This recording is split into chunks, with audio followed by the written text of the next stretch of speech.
Bismillahirrahmanirrahim. Assalamualaikum warahmatullahi wabarakatuh. Alhamdulillah wassalatu wassalamu ala Rasulillah wa ala alihi wa sahbihi wa mawalah wa la hawla wa la quwata illa billahi wa ba'd. Dan kita masih melanjutkan pembahasan kemarin dan kita masuk pada pendalilan kedua. Kita baca dulu perkataan muallif rahimahullahu taala, baru kita jelaskan. Walahuma fi hadithi itban fa inna allaha harrama 'alan nari man qala la ilaha illallah yabtagi bidzalika wajhallah. Dari hadis Itsban Ibn Malik radhiyallahu an, Nabi sallallahu alaihi wasallam bersabda, sesungguhnya Allah mengharamkan atas neraka orang yang mengucap kalimat la ilaha illallah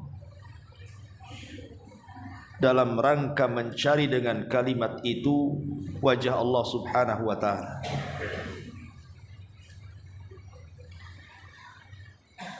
Hadis ini ada asbab wurudnya. Jadi Itban ibn Malik radhiyallahu an itu adalah orang yang sudah tua. Bahkan ada yang mengatakan dia buta. Dan biasa dia kalau melaksanakan solat, maka dia solat di masjid kaumnya Bani Salim. Masalahnya kalau terjadi hujan deras, dia tidak bisa berjalan dari rumah ke masjid karena selalu banjir. Akhirnya kemudian dia pun ingin membuat musolah dalam rumah. Kalau dia tidak bisa ke masjid, maka dia solat di rumah. Jadi dia mengundang Nabi SAW untuk datang ke rumahnya dan solat di tempat yang ia akan jadikan musolah di situ. Maka Nabi SAW adalah manusia yang tawadhu. Dia tidak memandang siapapun, apakah yang mengundangnya orang berada ataukah orang miskin. Rasul datang dengan Abu Bakar Siddiq radhiyallahu anhu. Kemudian sesampainya di rumah Itban ibn Malik radhiyallahu anhu, maka Rasul mengatakan, ya Itban, di mana saya harus salat yang akan kau jadikan musholah itu? Maka akhirnya Itban pun mengisyaratkan di sini, wahai Rasul. Maka Nabi SAW kemudian salat di tempat yang diisyaratkan Itban ibn Malik. Kemudian Rasul mengatur saf di belakangnya Itban dan juga Abu Bakar Siddiq radhiyallahu anhu dan keluarga Itban. Kemudian Nabi SAW salat 2 rakaat. Kemudian selepas salam, tiba-tiba Bani Salim mengetahui bahwa Nabi SAW ada di rumah Itban ibn Malik. Maka semua orang-orang datang ingin menemui Nabi SAW. Penuhlah rumah itu oleh orang-orang Bani Salim ini di rumah Itban ibn Malik. Masalahnya kemudian ada satu orang yang tidak hadir di situ. Kemudian orang-orang pun Nabi SAW bertanya soal satu orang itu. Kata Nabi SAW, di mana orang yang namanya Malik, Malik ibn Dihinnah. Maka orang-orang mengatakan, ya Rasulullah, Malik itu munafik, makanya dia tidak hadir di sini. Maka Nabi SAW mengatakan, la taqul dzalik, kalian jangan mengucapkan kalimat itu. Karena Malik ibn Dighinnah itu, dia sudah mengucapkan kalimat la ilaha illallah yabtagi bidzalika wajhallah. Dia sudah mengucapkan kalimat syahadat. Tidak ada sesembahan yang berhak disembah kecuali Allah, dan dengan kalimat itu dia mengharap wajah Allah Azza wa Jalla. Maka para sahabat mengatakan Allah dan Rasulnya yang tahu. Tapi bagi kami wahai Rasul, ucapan Malik ibn Dighinnah ini selalu mengarah mendukung orang-orang munafik. Maka Nabi SAW kemudian mengatakan, jangan mengucapkan kalimat itu. Fa innallaha harrama 'alan nar, kata Rasul, man qala la ilaha illallah yabtagi bidzalika wajhallah. Karena sesungguhnya Allah haramkan neraka bagi siapapun yang mengucapkan la ilaha illallah, yang dengan kalimat itu mencari wajah Allah Subhanahu wa taala. Maka para sahabat Nabi SAW pun terdiam. Ma'asyiral muslimin yang dimuliakan Allah Subhanahu wa taala, begitulah kedahsyatan kalimat la ilaha illallah. Apakah kemudian hanya semata-mata mengucapkan kalimat la ilaha illallah yang biasa kaum muslimin ucapkan dalam zikir-zikir mereka, itu sudah mencukupkan mereka terbebas dari api neraka dan dimasukkan ke dalam surga? Maka para ulama mengatakan tidak, ucapan saja tidak cukup. Karena kalimat la ilaha illallah itu ada syarat-syaratnya. Ada syarat-syarat yang harus dipenuhi, dan syarat itu mempengaruhi yang disyaratkan. Seperti orang solat tidak wudu, sah tidak solatnya? Tidak, karena wudu itu syarat daripada sahnya solat. Maka begitu juga ucapan kalimat la ilaha illallah ini ada syarat-syaratnya. Apa saja syaratnya? Disebutkan dalam satu bait syair, syurutu la ilaha illallah sab'atun, wahiyal ilmu wal yaqinu wal qabulu wal inqiyadu was sidqu wal ikhlasu wal mahabbatu. Syarat la ilaha illallah itu ada 7. Ilmu, yakin, menerima, ketundukan, kejujuran, ikhlas dan cinta. Itulah syarat la ilaha illallah. Adapun ilmu, dengan ilmu inilah bisa meniadakan kejahilan. Dengan ilmu bisa meniadakan kejahilan. Makanya Nabi SAW mengatakan, man mata wa huwa ya'lam annahu la ilaha illallah. Bisa dikatakan barang siapa yang mati dan dia tahu bahwa di sana tidak ada sembahan yang berhak disembah kecuali Allah, dakhalal jannah. Berarti syarat mengucapkan la ilaha illallah kemudian dijamin masuk surga itu kalau dia punya ilmu. Bukan hanya sekedar mengucap. Dia punya ilmu apa sih makna la ilaha illallah itu. Kemudian yang kedua, adanya keyakinan. Karena keyakinan itu akan meniadakan keraguan-raguan. Allah Subhanahu wa taala berfirman, innamal mu'minuna alladzina amanu billahi wa rasuli thumma lam yartab. Orang-orang yang beriman adalah orang-orang yang beriman kepada Allah dan Rasulnya, kemudian mereka tidak ragu-ragu. Ketika kita mengucapkan kalimat la ilaha illallah, tidak ada sembahan yang berhak disembah kecuali Allah, kita harus yakin bahwa Allah lah satu-satunya zat yang pantas kita sembah dan yang lainnya batil. Syarat yang ketiga, harus ada keikhlasan. Karena ikhlas itu meniadakan syirik dan riya. Allah Subhanahu wa taala berfirman dalam surah Az-Zumar ayat 3, ala lillahid dinul khalis. Ingatlah kepunyaan Allah Subhanahu wa taala agama yang lurus, agama yang ikhlas itu. Qulillah a'budu mukhlishan lahuddin. Dalam ayat yang lain dalam surah Az-Zumar, katakan Allah aku sembah dengan sepenuh keikhlasanku kepada Dia.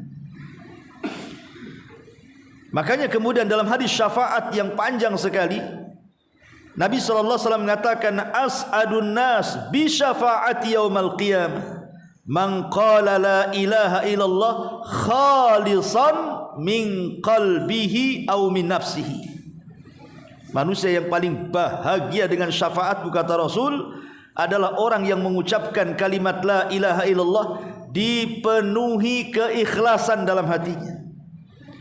Sebab kalau seandainya orang yang mengucapkan kalimat la ilaha illallah itu tidak ikhlas, maka bukan tidak mustahil, walaupun lisannya mengucapkan la ilaha illallah, dia masih melakukan kesyirikan. Dan itu yang banyak. Betapa banyak orang yang mengucapkan kalimat la ilaha illallah masih percaya kepada tangkal dan dukun, masih datang ke kuburan dan meminta-minta di situ, masih percaya kepada keramat-keramat, klinik-klinik dan yang semacamnya. Kenapa? Karena tidak ada keikhlasan di situ. Maka syarat yang ketiga harus ada keikhlasan, supaya ketika mengucapkan kalimat la ilaha illallah itu betul-betul dia tidak melakukan sebuah kesyirikan dan riya yang bisa membatalkan kalimat la ilaha illallah. Kemudian yang keempat, as-sidqu, harus ada kejujuran. Sebab kalau tidak ada kejujuran, maka akan muncul lawan daripada jujur, apa? Dusta. Allah Subhanahu wa taala berfirman, ahasiban nas an yutraku an yaqulu amanna wa hum la yuftanun walaqad fatanna alladhina min qablihim fala ya'lamanna Allahu alladhina sadaqu wa la ya'lamanna al-kadhibin. Apakah manusia mengira mereka ditinggalkan begitu saja setelah mereka mengucapkan kami beriman dan mereka tidak diuji? Sungguh kami telah menguji orang-orang sebelum mereka agar Allah tahu siapa di antara mereka yang jujur dan siapa di antara mereka yang berdusta. Maka orang yang mengucapkan kalimat la ilaha illallah dengan kejujurannya, dengan kejujuran dalam hatinya, maka orang seperti ini akan tahan dengan ujian Allah Subhanahu wa taala. Tapi sebaliknya orang yang tidak jujur mengucapkan kalimat itu, maka dia akan mudah berubah karena sebuah ujian. Kenapa? Karena tidak ada kejujuran dalam pengucapannya. Kemudian yang kelima, al-mahabbah, adanya rasa cinta dengan kalimat itu. Karena cinta itu meniadakan al-bughdu, kebencian. Allah Subhanahu wa taala berfirman, wa minan nas man yattakhidhu min dunillahi andadan yuhibbunahum ka hubbillah walladzina amanu asyaddu hubbalillah. Sebagian manusia ada yang mengambil selain daripada Allah tandingan, di mana mereka mencintai tandingan-tandingan itu sama dengan mencintai Allah Subhanahu wa taala. Tapi orang yang beriman, mereka sangat dahsyat kecintaan kepada Allah Subhanahu wa taala. Kalau tidak ada kecintaan, maka muncul kebencian. Lalu apa gunanya kalau benci mengucapkan kalimat la ilaha illallah? Kemudian yang keenam, al-inqiyad, adanya ketundukan. Sebab kalau tidak tunduk, kita akan meninggalkan lawannya. Makanya Allah Subhanahu wa taala mengatakan, "Wa man yuslim wajhahu ila Allah wa huwa muhsin, faqad istamsaka bil urwatil wuthqa." Barang siapa yang menyerahkan ketundukannya kepada wajah, barang siapa yang menyerahkan wajahnya, betul-betul menundukkan dirinya kepada Allah Subhanahu wa taala, dan dia muhsin, melakukan amal saleh, maka sungguh dia telah berpegang dengan tali yang sangat kokoh. Maksudnya bila ilaha illallah, dengan ucapan kalimat la ilaha illallah. Dan yang terakhir, al-qabul, harus ada penerimaan. Sebab orang yang tidak menerima kalimat la ilaha illallah pasti dia akan menolak. Dan Allah Subhanahu wa taala berfirman, innahum kanu idza qila lahum la ilaha illallah yastakbirun wa yaquluna inna latariku alihatina li syairin majnun. Dalam surah As-Saffat 22 Allah mengatakan, apabila mereka orang-orang musyrik Arab itu disuruh untuk mengucapkan kalimat la ilaha illallah, mereka tidak menerima, mereka tolak dengan kesombongan. Dan mereka mengatakan, apakah kami harus meninggalkan Tuhan yang banyak hanya karena ucapan orang gila, katanya. Maka kalau tidak ada ketundukan seperti orang musyrik, mereka menolak, sombong mereka. Maka inilah 7 perkara yang disebut dengan syarat la ilaha illallah. Adanya ilmu pengetahuan, dengan ilmu itu meniadakan kejahilan. Yang kedua, adanya keyakinan, dengan keyakinan itu meniadakan keraguan-raguan. Yang ketiga, adanya keikhlasan, dengan ikhlas itu meniadakan kesyirikan dan riya. Yang keempat, adanya asidku, kejujuran, karena jujur itu meniadakan kedustaan. Yang kelima, adanya cinta, karena dengan cinta itu meniadakan kebencian. Dan adanya al-inqiyad, ketundukan, agar kita tidak meninggalkan. Dan yang terakhir al-qabul, penerimaan, karena kalau tidak menerima maka nanti akan ada penolakan dengan kesombongan. Inilah yang disebut dengan syurutu la ilaha illallah. Secara singkat saja, sebab kalau dijabarkan panjang lebar. Taib ma'asyiral muslimin yang dimuliakan Allah Subhanahu wa taala, dari sini kita tahu bahwa keutamaan mengucapkan la ilaha illallah dengan segudang keutamaannya itu bukan hanya semata-mata mengucapkan saja. Tapi lebih daripada itu, dia harus memahami isi kandungannya dan mengamalkan konsekuensinya. Sebab kalau tidak, betapa banyak orang-orang Islam itu yang mengucapkan kalimat la ilaha illallah, ikhwan. Lihat, sebagian kaum muslimin kalau mereka berzikir selepas sholat, kita sering mendengarkan mereka mengucapkan la ilaha illallah itu sampai ratusan bahkan ribuan kali itu. Pertanyaannya, apa mereka paham dengan kalimat itu?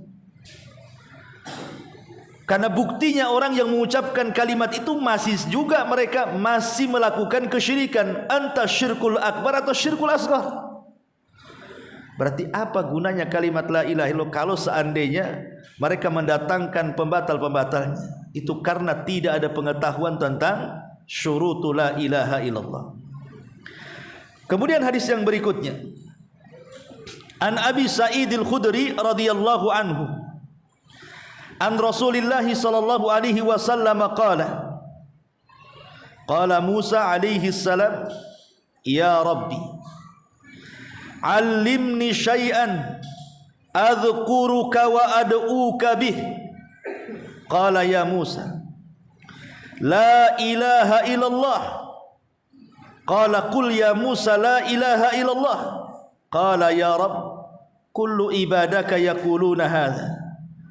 Qala ya Musa, law anna as-samawati sab'i wa amirahunna ghairi wal aradina sab'i fi kiffatin wa la ilaha illallah fi kiffatin malat bihinna la ilaha illallah.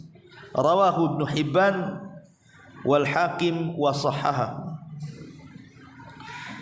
Dari Abi Sa'id al-Khudri radhiyallahu an, Nabi sallallahu alaihi wasallam bersabda, Musa berkata di hadapan Rabbnya, karena Musa itu terkenal nabi yang disebut dan digelari Kalimur Rahman, nabi yang suka berdialog di hadapan Allah tanpa penerjemah.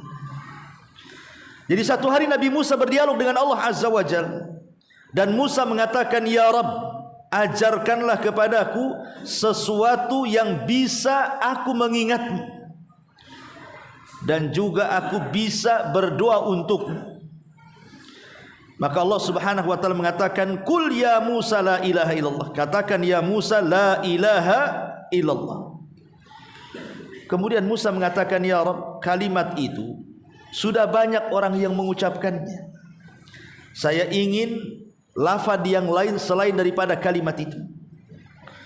Maka Allah mengatakan, ya Musa, seandainya, wahai Musa, seandainya tujuh langit beserta isinya dan 7 bumi beserta isinya ditimbang di satu neraca, kemudian la ilaha illallah ditimbang di neraca satunya, tentu kalimat la ilaha illallah jauh lebih berat dibandingkan bumi seisinya dan langit seisinya. Hadis ini dikeluarkan Imam Ibn Hibban dan Hakim dan disahihkan. Tapi yang benar hadis ini lemah. Hadis ini dilemahkan oleh banyak para ulama. Alasannya karena ada seorang rawi bernama Darraj. Dia mengambil dari Abi Haytham, dari Abi Sa'id Al-Khudri, dan ulama mengatakan Darraj atau disebut dengan Abu Samhi tidak mengeluarkan, atau Bukhari tidak mengeluarkannya dalam sahihnya. Bukhari hanya mengeluarkan dalam kitabnya yang lain, namanya Adabil Mufrad. Bahkan Imam Muslim sama sekali tidak mengeluarkan. Sehingga sanadnya bukan atas syarat Bukhari Muslim atau salah satu dari Bukhari Muslim. Bahkan ini ataupun Darraj ini seorang rawi yang dhaif, yang lemah. Tetapi walaupun demikian, secara lafaz boleh jadi mungkin lemah dan dilemahkan Syekh Albani rahimahullahu taala, tetapi secara makna sahih. Secara makna hadis ini sahih. Kenapa demikian? Karena ada yang menguatkan hadis yang sahih yang dikeluarkan oleh Imam At-Tirmidzi dari Abdullah ibn Amr, yang disahihkan oleh Syekh Nasiruddin Albani rahimahullahu taala tentang hadis bitaqah. Pernah saya ceritakan kepada antum hadis bitaqah. Jadi nanti pada hari kiamat Allah Subhanahu wa taala akan datangkan satu orang di hadapan halayak orang ramai. Kemudian ditampakkan kepadanya 99 catatannya, semua keburukannya di hadapan manusia. Apa tidak malu coba? Ya. Kemudian Allah Subhanahu wa taala mengatakan, "Iqra, baca." Dan bentangkan satu catatan. Akhirnya kemudian dibentangkanlah satu catatan dari 99 catatan itu, rupanya jauhnya sejauh mata memandang, maddal basar. Dan itu semua isi catatan keburukannya.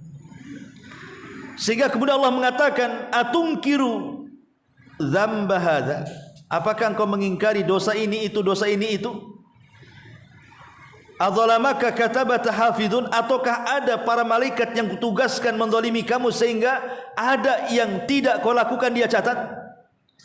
Maka dia mengatakan, "La ya Rabb," tidak ya Rabb, semua benar, ini adalah tingkah laku dan dosaku di dunia. Kemudian Allah mengatakan, "Falaka udhrun?" Apakah kamu punya uzur atau kamu punya kebaikan yang bisa menandingi catatanmu ini? Maka dia mengatakan, "Ya Rabb, sekalipun aku punya kebaikan, buat apalah dengan catatan sebanyak ini," katanya. Maka ketika dia lunglai, lemas, hampir melangkah ke neraka, dipanggil oleh Allah Azza wa Jalla. Kemudian Allah mengatakan, "Tidak, bahkan engkau punya kartu sakti," gitu. Kemudian Allah mengeluarkan bitaqah, kartu bertuliskan la ilaha illallah.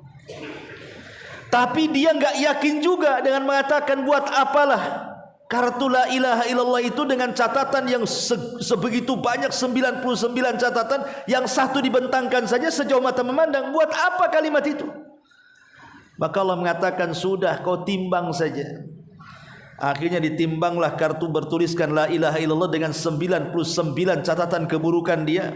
Apa yang terjadi? Tasat bihinna la ilaha illallah. Melesatlah la ilaha illallah jauh lebih berat dibandingkan 99 catatan itu. Hadis ini sahih. Inilah hadis yang memperkuat hadis dialognya Nabi Musa tadi. Secara makna sahih, tetapi secara lafaz hadis dialognya Nabi Musa itu lemahkan para ulama. Tetapi maknanya sahih dan dikuatkan dengan hadis ini. Termasuk juga dikuatkan dengan wasiatnya Nabi Nuh. Nabi Nuh alaihi salatu wasalam yang berwasiat kepada anak-anaknya, "Aku wasiatkan 2 perkara dan aku larang kalian dengan 2 perkara. Salah satunya aku wasiatkan kalian dengan la ilaha illallah." Sebab kalau seandainya kalimat itu ditimbang dengan langit dan bumi dan isinya, tentu kalimat la ilaha illallah jauh lebih berat dibandingkan bumi dan langit dan isinya. Ma'asyiral muslimin yang dimuliakan Allah Azza wa Jalla, ini secara riwayat. Baik, kita akan masuk kepada perawinya. Hadis ini dari sahabat Abi Sa'id Al-Khudri. Dan Abi Sa'id Al-Khudri ini namanya Sa'd bin Malik Ibn Sinan Al-Ansari Al-Khajraji. Dikatakan dia seorang imam al-mujahid. Dia seorang mufti Madinah. Dan Abu Sa'id Al-Khudri termasuk ulamanya para sahabat dari kalangan Ansar. Karena dia satu di antara 7 sahabat yang disebut oleh para ulama hadis sebagai al-mukthiruna fir riwayah. Sahabat yang paling banyak meriwayatkan hadis Nabi. Dan itu disebutkan dalam bait-bait syair, al-mukthiruna fi riwayatil khubar minas sahabatil akarimil ghurar.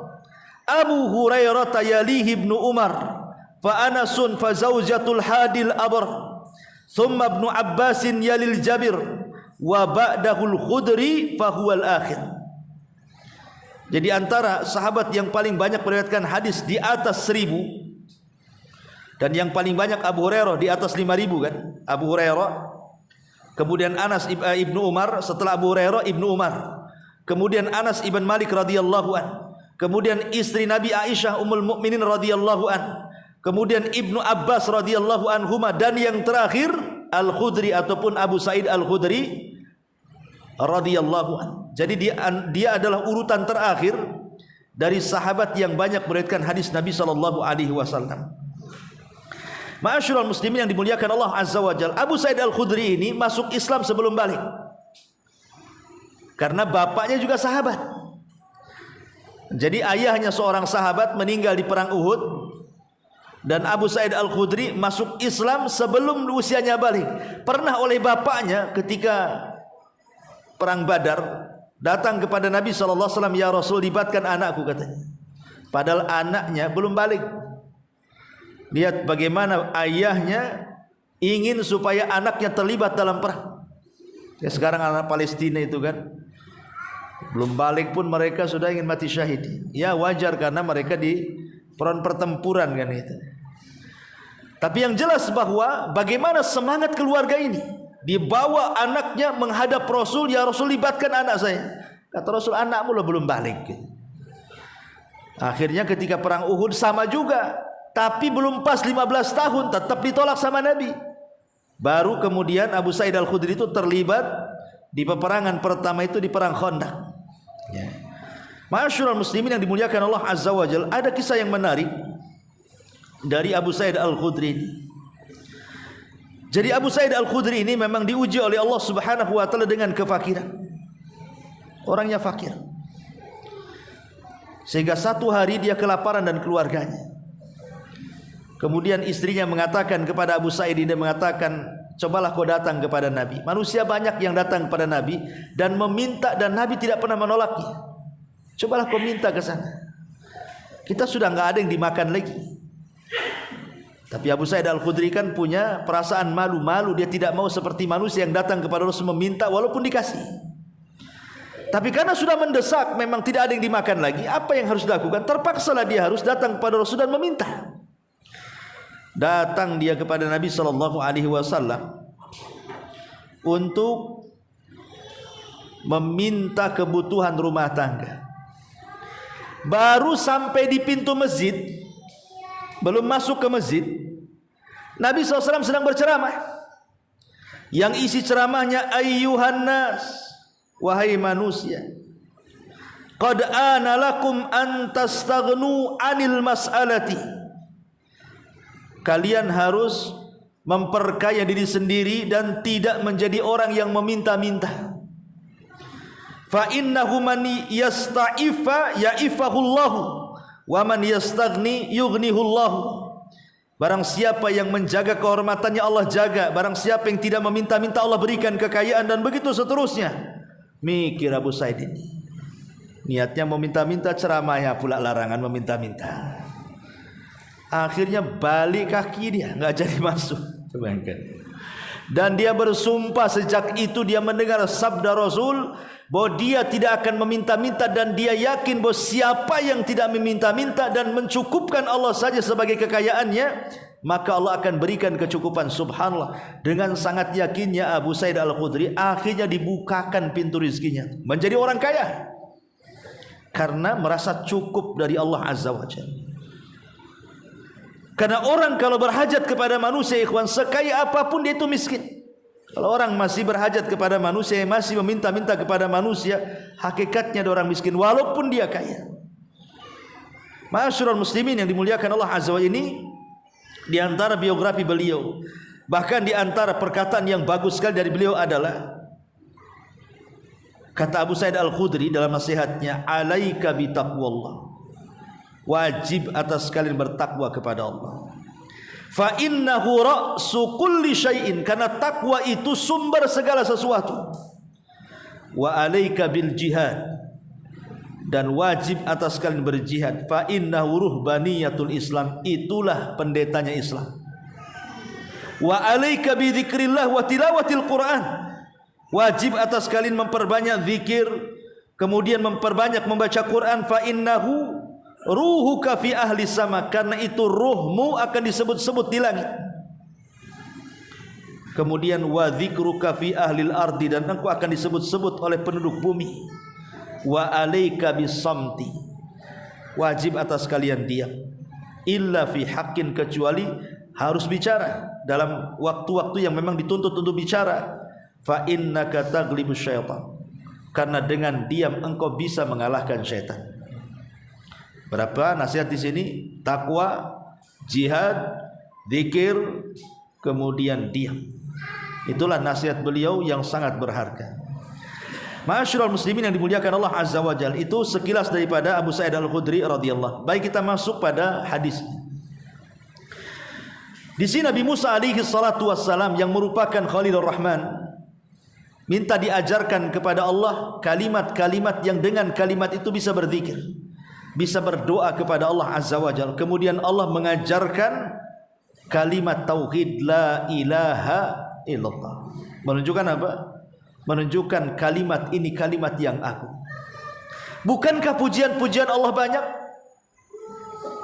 Di sana ada tahmid alhamdulillah, di sana ada tasbih subhanallah, di sana ada takbir Allahu akbar, di sana ada la haula wala quwata illa billah. Banyak kan zikir, lafaz-lafaz zikir itu yang diajarkan baik dalam Quran ataupun hadis Nabi SAW. Tapi kenapa Allah Subhanahu wa taala menyuruh Nabi Musa untuk mengucapkan kalimat la ilaha illallah dari semua zikir yang ada? Kalau memang tidak ada keistimewaannya, tidak mungkin ini yang diajarkan. Makanya kata para ulama, lihat besarnya keutamaan la ilaha illallah.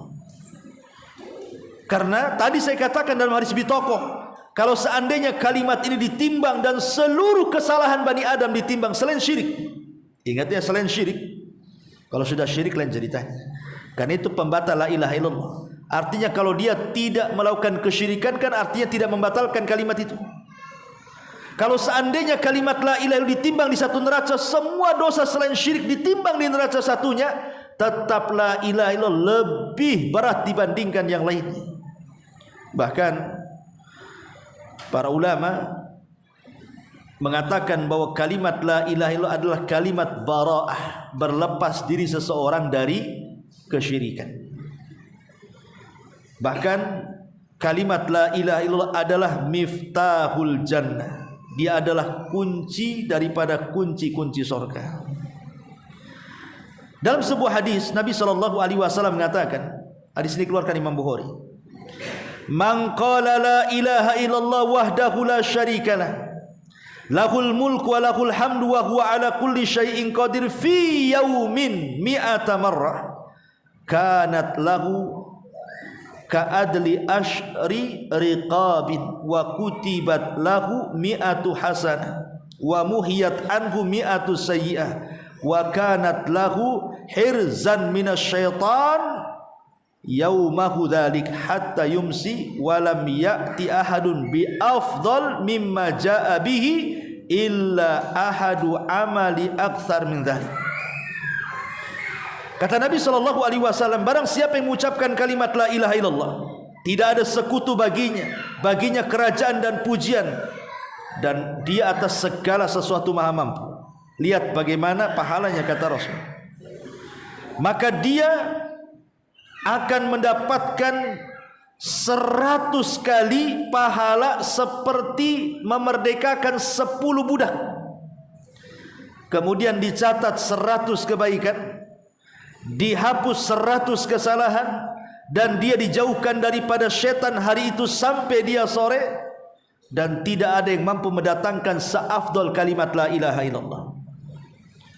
Dari sini lihat bagaimana kalimat la ilaha illallah itu memiliki segudang kebaikan kalau dijadikan zikir dan kita paham maknanya.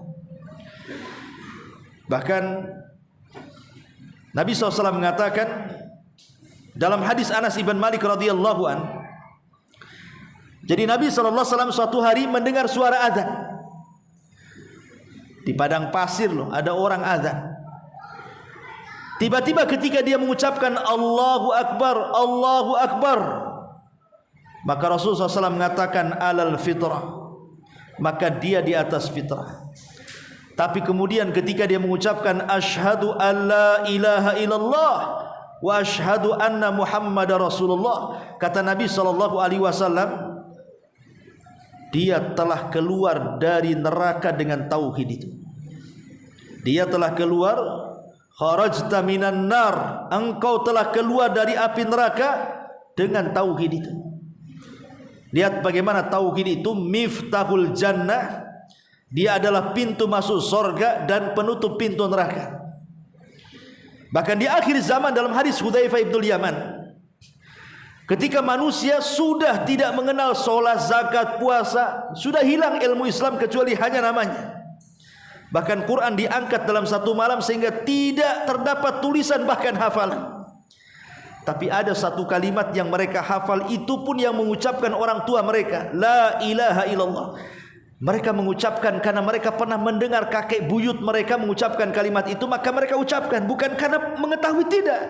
Hanya pernah mendengar buyutnya mengucapkan kalimat itu, mereka mengucapkan, dan itu yang diucapkan orang tua dan tidak diucapkan anak muda.